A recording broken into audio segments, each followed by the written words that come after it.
Hi everyone, Lamjing Lamtak online tutorial Manipur na same libang asigi video asigi topic di Indian rivers origin and destination. Haibasni video asi hobudagi loiba fawba yengbiyu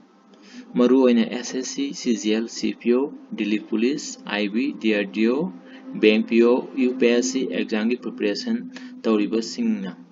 hena maru oina kanagani loina na video asi like tawbiramo, subscribe tawbiramo, amati comment amamdang pibiramo. Adu ai haujarage अखोगी Indian की rivers सिंग असी अखोइना मखल अनि थोना खाइदुई मदुदी Himalayan reverse हाइबा मने Indian plateaus river हाइबा मने Himalayan plateaus तला कदुइबा river सिंग असी रिवर गंगा ला अनि रिवर ब्रह्मपुत्र ला अनि रिवर इंडस ला अनि रिवर्स इंडस दी पाकिस्तान की रोम दसेनबा तो रिवर्स ने अतुबु मसिजु अदुम अखोना काउंट तोबि याय अतुदना अखोगी इंडियन प्लेटूस रिवर दा लाकोदुसी नर्मदा ला अनि तप्ती महानदी गोदावरी कृष्णा एंड कावेरी अदुगा मुक्सु हाइबा टोरियल सी Indian Himalayan rivers and Indian plateaus साइन अनि थोना खाइदोक अमतुंगदा अमुक्सु मु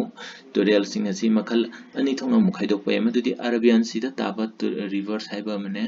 बे ऑफ बेंगल दा ताबा रिवर्स साइन मखल अनि थोना मु खाइदोक पय हाइबसी यामुन्ना तासेलो सी एग्जाम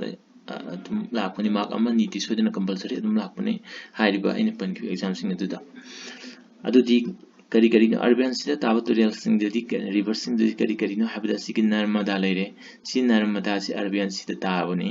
अदुगा तप्ती सु अरबियन सिदा तागा दोइरिबनि इंडस रिवर सु अरबियन सिदा तादोरिबनि अदुगा बे ऑफ बेंगल सिदा तारिबा टोरियल सिंग दि केकेनो ब्रह्मपुत्र लेरे रिवर गंगा लेरे रिवर महानदी लेरे गोदावरी लेरे कृष्णा लेरे कावेरी लेरे हाइबा सिकी मतुंगदा आई रिवर्सिंग एसदे मागी ओरिजिन मागी डेस्टिनेशन ते इना सो तुम हाइग्रे हौजी अतोइगा सो अमुक सो मागी ओरिजिन गा लोइनाना कयाम सांगवा हाइबदुगे अमुक आई डिटेल्स दा आई हारके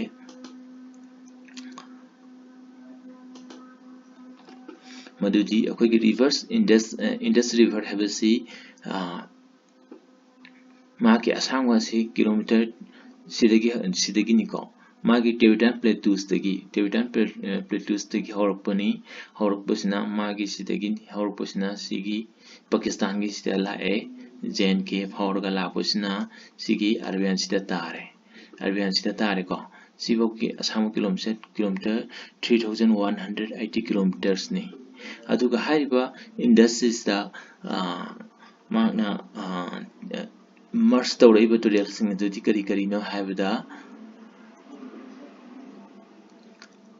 सेनाब रिवर लेरे से सेनाब रिवर सिदगिनि सिबोगदे सेनाब रिवर लेरे सेनाब रिवर सिकाइदि हौरकपुनो हाइबदा बरालासा पास आईएसपी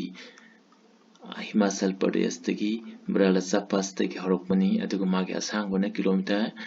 960 किलोमीटर्स ने सिदगी हौरकपम सिदगिना सिबोगुदा 960 किलोमीटर नि अदुगा हरबा सेनाब रिवर सिदा करम मागे ट्रिब्यूटरीज लेबनो हाबदा झेलम रिवर्स लेरे झेलम रिवर से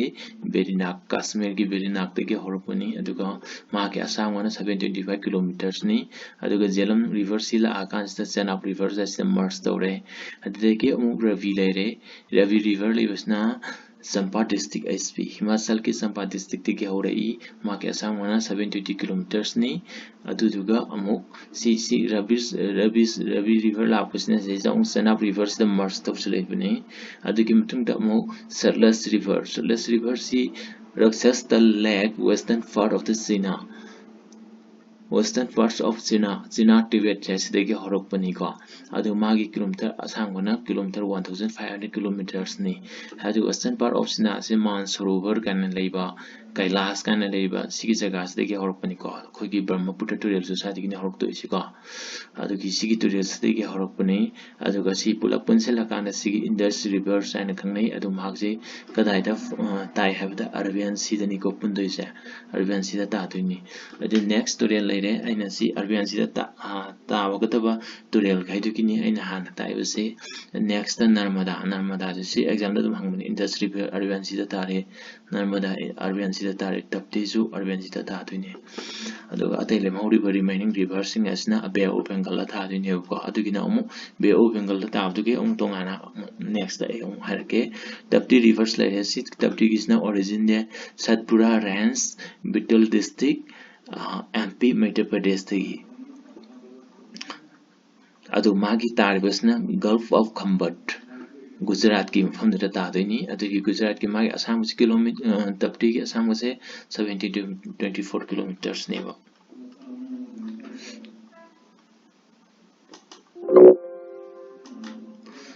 adagi mathangda aina ngasai Arabian Sea da taba rivers mami haigare madudi Narmada Tapti and Indus River laikre mamangi da mamangda ina takure yaure Indus amadi Narmada sigi Narmada si Tapti si river si Arabian Sea da tare adugati amu Bay of Bengal da taba rivers singdoni ba ina hosi mo hakte se adudi madudi karina habde Bay of Bengal do aisi deki hawke Brahmaputra degi hawke Brahmaputra ki river se Kaidagi mati hori habada Sengmangyungdung Glacier Himalayan Glacier Mansarovar Sengmangyungdung Glacier haina su khangnai ba magi sike horpam sik si Mansarovar haina su khangnai adu Himalayan Glacier ni man horpam se ma kilometer asangwana kilometer 1800 kilometers sangi ko kilometer 8000 kilometers 1800 kilometers sangi adubu masi Brahmaputra se sigi China mana si Nepal le si Bhutan le si India la ka dani ko sidagina si China gi si Tibet sidagi pharo sila ko China da di masi Sangpo haraka khangnai ba Sangpo haraka khangnai aduga sigi Arunachal da sangpa se sigi Arunachal da masi sangai idana adudati Arunachal hexang putigi sidagi di masi maming kari haina kawi habda siang haina khangnai ko sigi Brahmaputra se aduga si Arunachal an thoga si Assam yorok se sidagi di masi kari haina khangnai habda Brahmaputra haina khangnai ba masi Brahmaputra haina khangnare aduga sigi Brahmaputra si Assamgi sibukta Brahmaputra haina khangnare Assamdagi ti amu si lakpa si Bangladesh da changa kansta Bay of Bengal da tare sibuk tarakpa sidagi Bangladesh da hexam kodegi di magi maming si kari kawi Meghna kawi river Meghna aduga amu si Ganga Tural gi sidagi la Ganga Tural si sida amu sida merge tawdini merge tawra kansida kana oidini ko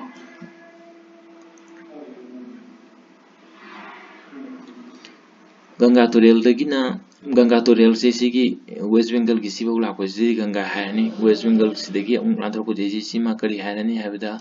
si Patma hairani ko river Patma haina kawi aduga ma sidagi laaga sidagi Brahmaputra se ka punsela kana sidagi amu Bangladesh te ma moi si kari kaure Meghna kaure aduga amu ko Manipur ki da hairaga ti rivers akogi Manipur ki Barak Tural haiba river se si komane lakate ke si la akanda si river Bangladesh folks mana la akasi seista Meghna sida punduni merge tawduni ko ki Barak Tural se akoi Manipur folks si la ko si Barak Tural hairaga khangna ba se si kari tawni Bangladesh dadi Surma kawai ko Surma haina khangnai aduga sigi Meghna sida tawraga Bay of Bengal da ta doini adagi mathangda amu sigi Ganga ji Gangotri Glacier dagi horai aduga Gangotri Glacier gi karma jaga dagi Gomuk dagi magi asam kilometer kayano 2525 kilometers ni aduga Yamunotri Glacier dagi ni magi asam wana 1376 kilometers ni aduga sigi Yamuna gi sigi tributaries dike keno Chambal haiba Sambals magi tributaries Sambal river su or the Sin river su or the Sonji si Ganga or a Kansla Kanotogo Denico Sin Lere Aduga Sigi si Yamuna la si Yamuna rivers la si Ganga rivers la Gangotri glacier Gomukti or Aga Adugomoi says the Mavani si the Marsta was Yamuna Gangada Yamuna river Gangada Marsta was Zagasi Elabat Denico Elabat ki Akoiki Kumba Mela Kanayam Song upon Podo Adugi Zagatun Elabat ki says the Oidini Kumba Mela and Pangtoido, they says then Aturiel and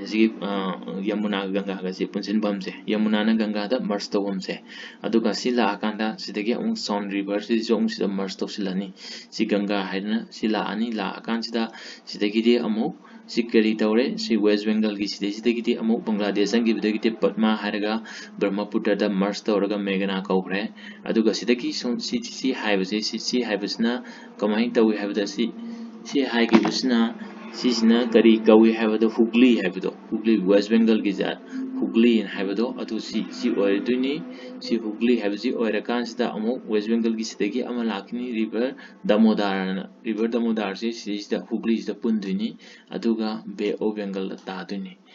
adeki amo Sigi Ganga Taba Magi tributaries something hike at the Sigi Nepal Amadi Sina Sidegi Hopot rivers Amalay Highway rivers to Kosi Nadi have the Bihargi Nikomo Bihargi says that Lakodin Kosi Nadi and Kogi Katihar ka have do Katihar Zel can Mamiam Sepado the Katihar train station can at the Jalitana Sigi at the Magi Punduni Aduga Sigi Kosina di have a reverse Sigi Yamna Kanu Oiba Yam interesting Oiba Malay to the Kagino have the Magisigi Nepalisi Horkmot and the Magisigi to the Bihar Horgala Posida Bihar the Komaito have the Magi Kanosi Nepal Gesi slope or Ponina Bihar the pen or Abni Sing the center Pomatam Sel Yam Kana Center Magi Sing cells Adu the Biharda Magi Sing cells Arepa Magi Lambila Teva Ponction the Sel Magi Sing the Lakmotam Motion the Senba, Magi river direction say, Sele Adudana, Quickie, mean a hing dooming at the Quickie, Yum Mamai Lake have the Sing Sao Magi, Pamunga Mamai Levy, Quick Kanga Makata, Turian the Zelam, but give him the legacy Cosina Dice. She saw Mok Sigangasida, Marst of Singidun. At the Gisigi. Si Yamunagi to Magisi Sambal, Sin like Remagi tributaries like Regangagisu, Nepal is the Gilakomagi tributaries, Yam tributaries like I have a tributaries city, Ramganga Lere, Ranganga Lere, Komati Lere, the Gagara Lere, the Gi Gantak Lere. I have a sing Sisu, Sikangaski tributaries Oidini. At the Deki Amo Sigi Mahanadi rivers I will say Mahanadi Satisgars the Horponi Magi kilometer Asangana 858 kilometers ne. I think Godabri na Maharashtra Tiki Hori Maharashtra Tiki Magasama kilometers the Havana Magbeo Bengal Tadine kilometer 1465 kilometers ne. Adugo Godabri South Ganga Hargazukanga. Godabri was Hoganga Harga Kane, Atuga Krishna rivers na Western Ghat Niada Mahabaleshwar Maharashtra the Mahabaleshwar the Hori Manga Asanga kilometer 1400 kilometers ni Atuga Highway Krishna river Turel Sekada the Magi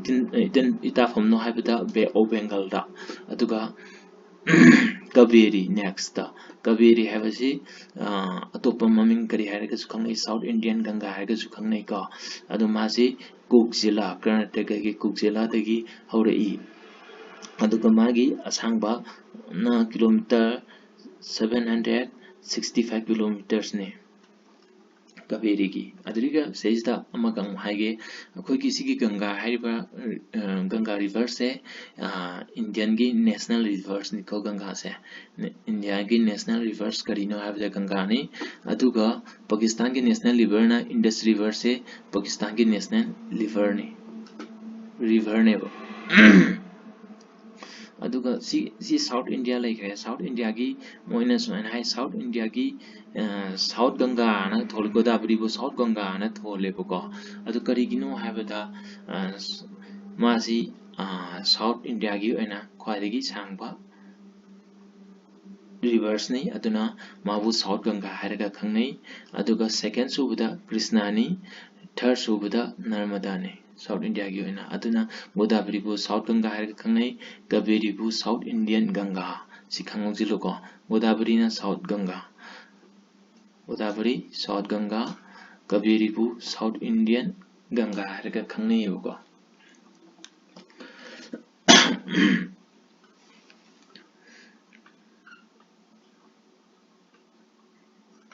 adagi sigi egi tutorial sigi